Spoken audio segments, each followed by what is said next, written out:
వేరే టాపిక్ వస్తున్నారు భరత్ గారు. ఆయన మాట్లాడేది వినబడట్లేదు. Yes let us confine to Kaleshwaram. Bharat garu ఒక్క మాట అండి. అంటే ఆయన చెప్పండి శరత్ గారు. ఇప్పుడు ఒక విషయం, suppose Kaleshwaram project useless, it is not of any worth అని అంటే why NDSA is insisting upon repair of the piers. వాళ్ళు నిన్నగాక మొన్న తిట్టినాడు కదా ఆయన, జైన్ వచ్చేసేసి ఇక్కడ మీరు బుద్ధి ఉందా, ఇంక ఇంజనీరింగ్ ఎప్పుడు నేర్చుకుంటారు మీరు, మీకు ఏబీసీస్ తెలుసా అసలు, మేమేం చెప్పాము, వాళ్ళు సమ్ యూనివర్సిటీ వాళ్ళు ఇచ్చిన రిపోర్ట్ ఉంది కదా, they have given an absolute report how to repair it అనేది, why are you delaying it, why politics is seeping into the issue అని అడిగినాడు కదా వివేక్ జైన్ అనే అతను. పేపర్లో కూడా వచ్చింది అతను ఏం మాట్లాడినాడు అనేది, మన ఆఫీసర్లను చీవాట్లు పెట్టినాడని. మరి అది కరెక్టా ఇది కరెక్టా, అసలు అది ప్రాజెక్ట్ ఎంతకు ఉపయోగపడదు అన్నది కరెక్టా? మరి ఒకవేళ ఉపయోగం లేనిదైతే మరి దానికి రిపేర్లు ఎందుకు, మళ్ళా 100 కోట్ల రూపాయలు ఖర్చు ఎందుకు? సో ఇది రాజకీయ రంగు పులుపుకుందండి, దాని విషయంలో మాట్లాడుతున్నాడు. తర్వాత ఏది ఏమైనా one thing is very clear, Revanth రెడ్డికి కాళేశ్వరంను పునరుద్ధరించడానికి గాని రిపేర్ చేయడానికి గాని దానికి సంబంధించిన ఏ ఆనవాళ్లు గాని ఉంచడం ఇష్టం లేదు. కాళేశ్వరం ప్రాజెక్టు అనే దాన్ని ఇంకో 2 ఎన్నికలకు వాడుకోవాలన్న ఒక దుర్మార్గపు ఆలోచన చేస్తా ఉన్నాడు. అవినీతి వేరు, కాళేశ్వరం ప్రాజెక్టు యొక్క యూటిలిటీ వేరు. ఈ రెండింటిని విడదీయాలి. అవినీతి మీద ఆయన ఏం చర్యలు తీసుకున్నా దానికి మద్దతు ఇస్తాం, అంతేగాని అంత పెద్ద ప్రాజెక్టుని అవినీతి మీద ఏమైనా తీసుకోవచ్చు కానీ ఆ కాళేశ్వరం ద్వారా ఏం యూజ్ లేదు, ఓ చుక్క వాటర్, డ్రింకింగ్ వాటర్ రావట్లేదు, ఇరిగేషన్ వాటర్ రావట్లేదు అనేది దాని తప్పు. ఇవాళ పంప్ హౌజులు అని ఎందుకు చేసింది కాంగ్రెస్ గవర్నమెంట్? ఇవాళ నీళ్లు వస్తున్నాయి, ఇవాళ యాసంగి పంటకు నీళ్లు ఇస్తున్నారు, హైదరాబాద్ కు తాగునీరు వస్తా ఉంది. ఇవన్నీ రాష్ట్ర వాస్తవాలను అవాస్తవాలు చిత్రీకరించట్లా, ప్రాజెక్ట్ వేస్ట్ అంటే ఎట్లా? తిరుపతి రెడ్డి గారు వేణుగోపాల్ రెడ్డి గారు మాట్లాడతారు. ఒక్క నిమిషం. ఆయన ఇప్పుడు నేను ఏమంటున్నా అంటే తిరుపతి రెడ్డి గారు మాట్లాడిన దాంట్లో నేను వరంగల్లోనే second phase first phase Kakatiya కెనాల్లో నీళ్లు వస్తే కాళేశ్వరం అని, ఎల్ఎండిలో ఉన్నాయి కాళేశ్వరం అని, మిడ్మానేర్ లో ఉన్నాయి కాళేశ్వరం అని, ఎందుకు పొందుతారండి? నీకు కాళేశ్వరం నుంచి ఎత్తిపోయినప్పుడు నీళ్లు కాళేశ్వరం అని మీరు ఎట్లా చెప్తారు? మీరు గెజిట్ నోట్ లో 166 టీఎంసీలు 6 ఇండ్లని పెట్టినాక కూడా మీరు ఎత్తిపోయే నీళ్లను గురించి ఏది శ్రీరామ్ సాగర్ ప్రాజెక్ట్ నుంచి వచ్చే నీళ్లను లేదా ఎల్లంపల్లి నుంచి వచ్చే నీళ్ళని తీసుకొని మీరు కాళేశ్వరం నీరు అని చెప్తే ఎట్లా? అంతకుముందు కాకతీయ కాలంలో నీళ్లు రాలేదా? మీరు కాలువ డిజైన్ మార్చామన్నారు, 9,000 క్యూసెక్కుల నుంచి మేము 12,000 చెప్పని అన్న. ఎక్కడ ఎత్తిపోతాను? ఎల్లంపల్లి ఎత్తిపోతే కాళేశ్వరం కాదు, అది ఎస్ఆర్ఎస్ నుంచి వస్తే కాళేశ్వరం కాదు.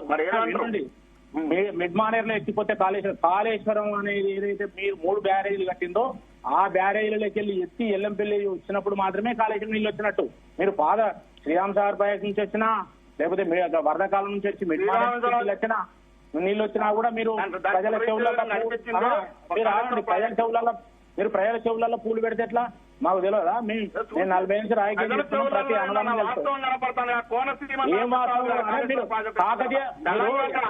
పచ్చదనంతో ఉట్టిపడతా ఎందుకు పెరిగింది, అన్ని కనపడుతున్నాయి కదా. ఇప్పుడు కాళేశ్వరం నీళ్ళు వచ్చి ప్యాడీ పెరగలేదు అన్నది మాట్లాడియండి. మీరు మాట్లాడిన ఇని ఆన్సర్ చెప్తున్నా నేను. మీరు ఎస్ఆర్ఎస్పీ నీళ్ళని తీసుకొచ్చి కాకతీయ కాలంలో వస్తే కాళేశ్వరం నీళ్ళని చెప్పడం తప్పు కదా. మీరు ఎల్లంపల్లి నుంచి కడెం ప్రాజెక్ట్ నుంచి వచ్చిన నీళ్లు గోదావరి నుంచి వచ్చిన ఎల్లంపల్లి నుంచి లిఫ్ట్ చేసుకుంటే కాళేశ్వరం నీళ్ళు అని చెప్పుడు తప్పు కదా. మిడ్ మానేర్ నుంచి వరదకాలం నుంచి వస్తే అవి ఎత్తిపోస్తే అవి కాళేశ్వరం చెప్పుడు తప్పు కదా. అంతకుముందు నీళ్లు రాలేదా కాళేశ్వరం కట్ట ముందు కాకతీయ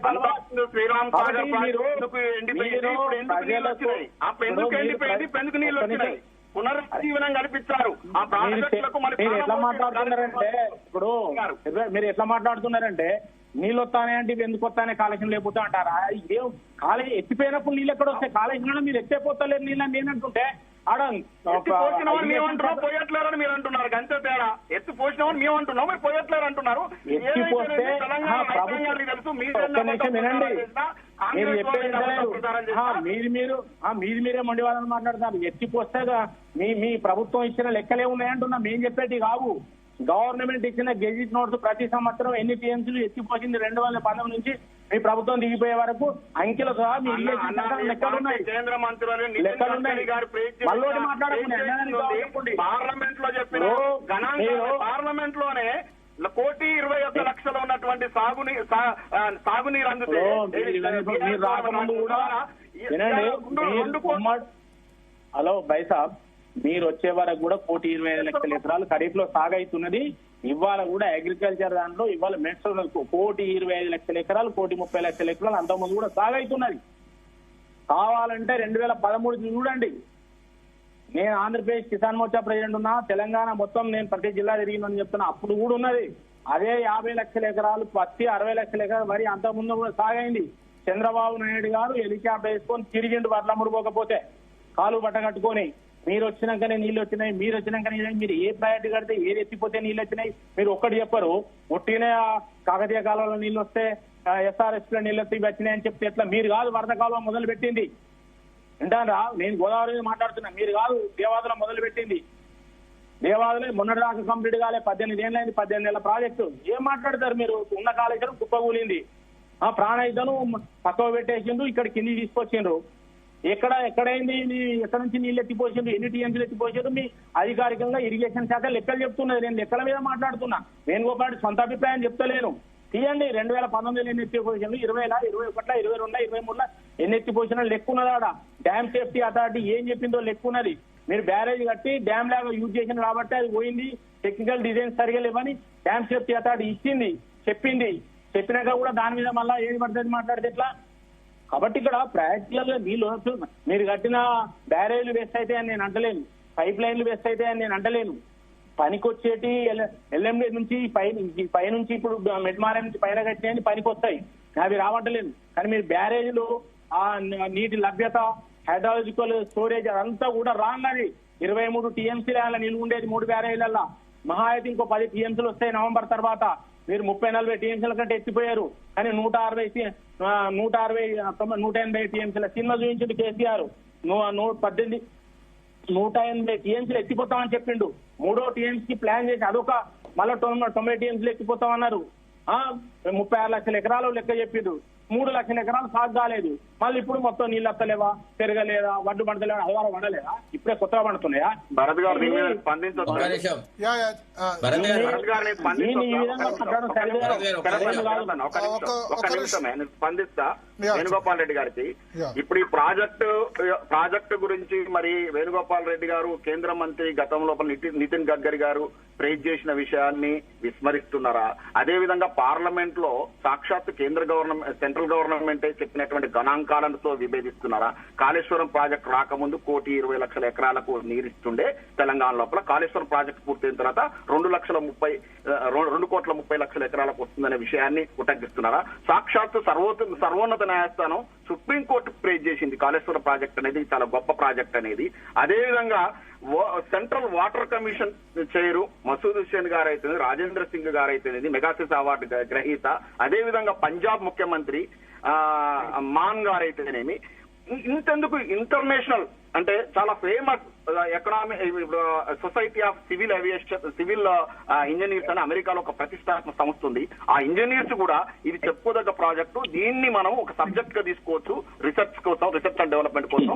ప్రపంచంలోనే ఇప్పుడు మనం గూగుల్ సెర్చ్ చేస్తే కూడా the biggest largest irrigation project అని ఇది పేరు తెచ్చుకున్నది. 90,000 కోట్ల ప్రాజెక్ట్ తెలంగాణ ముఖ చిత్రాన్ని మార్చింది. ఇంతమంది ప్రముఖులు సర్వోన్నత న్యాయస్థానం సాక్షాత్గా ప్రైజ్ చేసిన దాని విషయాన్ని కూడా విభేదిస్తే మనం చేసేదేం లేదు. దాని యొక్క ఫలాలు కనబడతా ఉన్నాయి. శ్రీరామ్ సాగర్ ప్రాజెక్టు ఎప్పుడో పూడికతో నిండిపోయింది, దాన్ని పునర్విజీనం తీసుకొచ్చింది ఈ యొక్క కాళేశ్వరం ప్రాజెక్టు జలాలు. వాటిని తీసుకొచ్చేసి నింపడం వల్ల ఇవన్నీ కూడా ఇన్ని మన కళ్ళ ముందు కనపడతా ఉంది కదా. నడి ఎండాకాలంలో ఎప్పుడన్నా మన చెరువులు అలుకుని పోసిన ఉదంతాలు చూసామా? ఏంది కేసీఆర్ గారు గవర్నమెంట్ రాగానే ఏమన్నా ప్రకృతి సహకరించిందా కాళేశ్వరం నీళ్లు? కాకపోతే కేసీఆర్ గవర్నమెంట్ వచ్చిన తర్వాతనే మనం నడి ఎండాకాలంలో చెరువులు అలుకుని పోస్తున్నాయి. ఇంత క్లియర్ గా రైతులకు కనపడుతుంది, మన గ్రోత్ దేశం మొత్తానికి భోజనం. భరత్ గారు ఎక్కడ చూసినా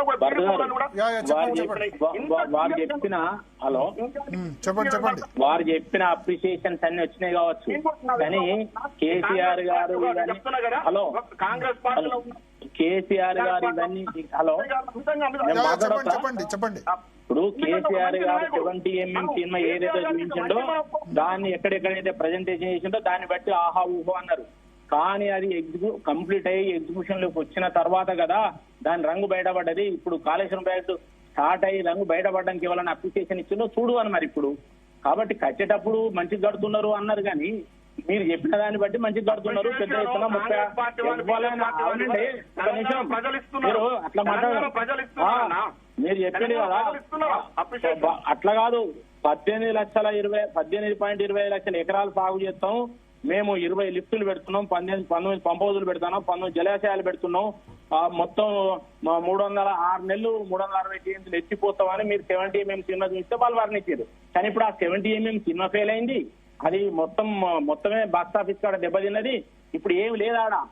ఆ పాత ఏంది ఎందుకు మనకి ఇప్పుడు ప్రాక్టికల్ గా ఏం జరుగుతుందో చెప్పరాదు. గది చెప్పు ఇప్పుడు చెప్పలేదు. కేసీఆర్ 6 నెలలు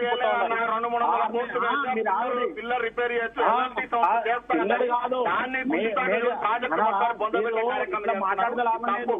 మేడిగడ్డ కాడ హెలికాప్టర్ పోయి కేసీఆర్ గారు మేడిగడ్డ కాడ మీటింగ్ పెట్టి మాట్లాడు కదా,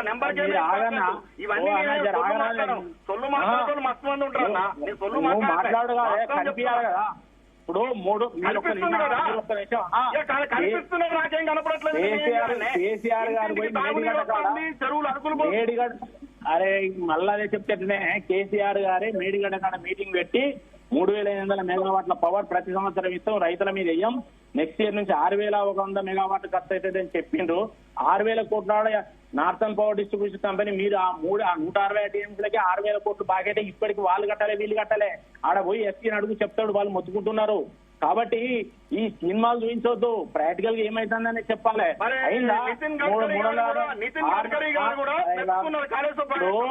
ప్రాజెక్టు కట్టేటప్పుడు ఆయన వచ్చి ప్రాజెక్టు మీద చెప్పాలి. ప్రాజెక్టు కట్టేటప్పుడు మేము ఇంత పెద్ద గొప్ప కడతామంటే వెరీ గుడ్ అంటారు, బ్యాడ్ అంటారా?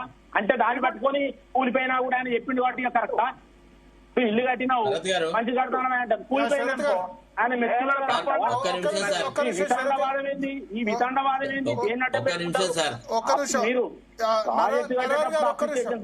దాన్ని అడ్డం పెట్టుకొని మాట్లాడితే ఎట్లా? ప్రాక్టికల్ గా ఏం జరుగుతుందని మాట్లాడండి. చెప్పండి శరత్ గారు. మీరు కాస్ట్ బెనిఫిట్ రేషియో మాట్లాడారు, ప్రాజెక్టు క్వాలిటీ మాట్లాడారు, దాని యూసేజ్ మాట్లాడారు, ఏది మాట్లాడారు? మీరు ఏం మాట్లాడారో ఎన్ని సినిమాలు చూపించారో ఆ సినిమాలన్నీ ఏమైనాయి? మీరు ఎంత సినిమా చూపించారో ప్రాజెక్టు ఎంత ప్రపంచంలోనే ఇది నదులకు నడక నేర్పినాం, ప్రపంచంలోనే నంబర్ 1 ప్రాజెక్టు నదులకు నడక నేర్పినాం. ఇంకా అపర భగీరథుడు ఇవన్నీ చెప్పిన అవన్నీ ఎక్కడ కనిపిస్తున్నాయి? కేసీఆర్ గారిని బదనాం చేసే కార్యక్రమం మంచిది కాదు. కేసీఆర్ గారు తెలంగాణను ఏదో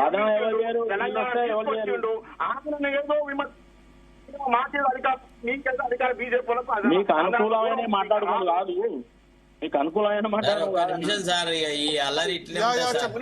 చెప్పండి శరత్ గారు చెప్పండి. ఇప్పుడు ఒక్క విషయం సార్, యాజ్ ఆఫ్ నౌ ఇప్పుడు దాదాపుగా 2.5 సంవత్సరాలు గడిచింది కదా. దీని మీద ఈ రాష్ట్ర ప్రభుత్వం, కేంద్ర ప్రభుత్వం రకరకాల దశల్లో కాళేశ్వరం ప్రాజెక్టు గురించిన వ్యవహారాలు డీల్ చేస్తున్నారు కదా. మొన్న ఎన్డీఎస్ఏ వాళ్ళు ఒక రకంగా చెప్పినారు, రిపేర్ చేయమని చెప్పినారు, అన్ని విషయాలు జరిగిందా. నేను అంటున్నాను, తెలంగాణ ప్రజలకు కేంద్రము రాష్ట్రం ఇద్దరు కలిసి ఒక విషయం చెప్పండి. కాళేశ్వరం ప్రాజెక్టు మీద డబ్బు ఖర్చు పెట్టడం వృధా, దీని మీద ఖర్చు పెట్టాల్సిన అవసరం లేదు అని అన్నా చెప్పండి. లేదా కాళేశ్వరం ప్రాజెక్టు ఎందుకు పనికిరాదన్న ఒక వైట్ పేపర్ రిలీజ్ చేయమనండి. కాళేశ్వరం ప్రాజెక్టు మీద ఇంత ఖర్చు అయింది, ఎన్ని రకాల ఇదైంది, ఇగో ఈ రకంగా ఉంది, కాబట్టి తెలంగాణ ప్రజలారా మీరేం ఆశలు పెట్టుకోకండి కాళేశ్వరం ప్రాజెక్టు మీద అని అన్నా ఒక అధికారికంగా ఏదైనా ఒక వైట్ పేపర్ ఇష్యూ చేయమనండి సార్. ఎన్నిసార్లు తప్ప ఒక రోజు తెలంగాణ ప్రజలకు ఒక విషయంలో కన్ఫ్యూజన్ ఉంది. అసలు యాక్చువల్లీ కాళేశ్వరం ప్రాజెక్టు వల్ల ఉపయోగం ఉందా లేదా, ఉంటే ఉందని కొందరు, లేదని కొందరు. ఒకళ్ళేమో కాళేశ్వరం ప్రాజెక్ట్ లో కుంగిపోయిన పైర్స్ అని రిపేర్ చేయాలంటారు, ఆఫీసర్లు నిర్లిప్తంగా ఉన్నారని వచ్చి కేంద్ర ఆఫీసర్లు వచ్చి మన ఆఫీసర్లను తిడతారు. ఈ రకరకాల వ్యవహారాలు జరుగుతున్నాయి కదా. ఇవాళ తెలంగాణ ప్రజలు, even as an ordinary person, మీకు ఇంకో విషయం చెప్పాలి సార్.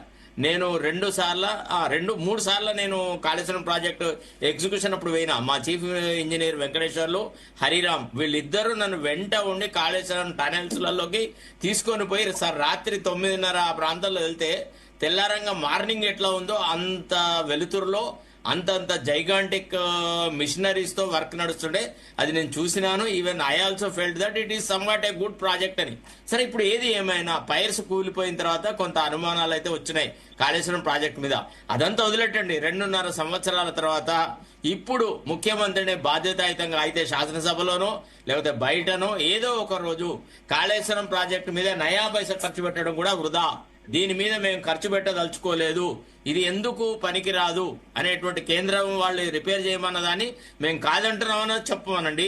లేదా అసలు కాళేశ్వరం ఎందుకు పనికిరాదన్న ఒక వైట్ పేపర్ ఇష్యూ చేయమనండి. గన్ని వైట్ పేపర్లు ఇష్యూ చేసినాడు కదా, ఇందులో ఎందుకు ఇవ్వట్లేదు? అసలు ఇంత బహుళార్థ సాధకమైన ప్రాజెక్టు జరిగింది అని ఒకళ్ళు, జరగలేదని ఒకళ్ళు, ఆయన అవినీతి జరిగిందని ఒకళ్ళు, అవినీతి జరగలేదని ఒకళ్ళు, ఒక వైట్ పేపర్ ఇవ్వమనండి sir. We will see what happens. ప్రజలకైతే తెలియాలి కదా. అసలు యాక్చువల్లీ ఇప్పుడు అంత కన్ఫ్యూజన్ అయింది. కాళేశ్వరం గురించి మాట్లాడినప్పుడల్లా అయితే బీఆర్ఎస్ తిట్టడం జరుగుతుంది, లేదా రాష్ట్ర ప్రభుత్వం ఇంకో రకంగా మాట్లాడడం జరుగుతుంది. బాధ్యతాయుతంగా ఒక ముఖ్యమంత్రిగా చెప్పాలి కదా. శరత్ గారు, ఇన్ హౌస్ ఇక్కడ ఉన్నటువంటి గవర్నమెంట్ ఇన్వెస్టిగేషన్ చేసింది, ఏం తెలిసిందండి? వీళ్ళు ఇప్పుడు అవినీతి జరుగుంటే కేసీఆర్ గారు ఎవరిని మద్దతు సార్ ఎవరి సపోర్ట్ లో మాట్లాడడం నా ఉద్దేశం కాదు. నేను అడుగుతున్నాను ప్రజలకి ఒక విషయం తెలియజెప్పండి. జవాబుదారితనంగా ఉండాలి. అవును అవును ఉండాలి. ప్రజలకు ఒక విషయం చెప్పండి. ఇప్పుడు ప్రజలకి ఒక విషయం చెప్పండి సార్. రిలీజ్ చేయాలి. ఈ ప్రాజెక్ట్ పనికిరాదు, ఇది వైట్ ఎలిఫెంట్, దీని మీద మేము ₹1 కూడా ఖర్చు పెట్టాము, ఈ ప్రాజెక్ట్ మూసేస్తున్నామని మీకు ధైర్యం ఉంటే, గట్స్ ఉంటే ఆ మాట మాట్లాడండి.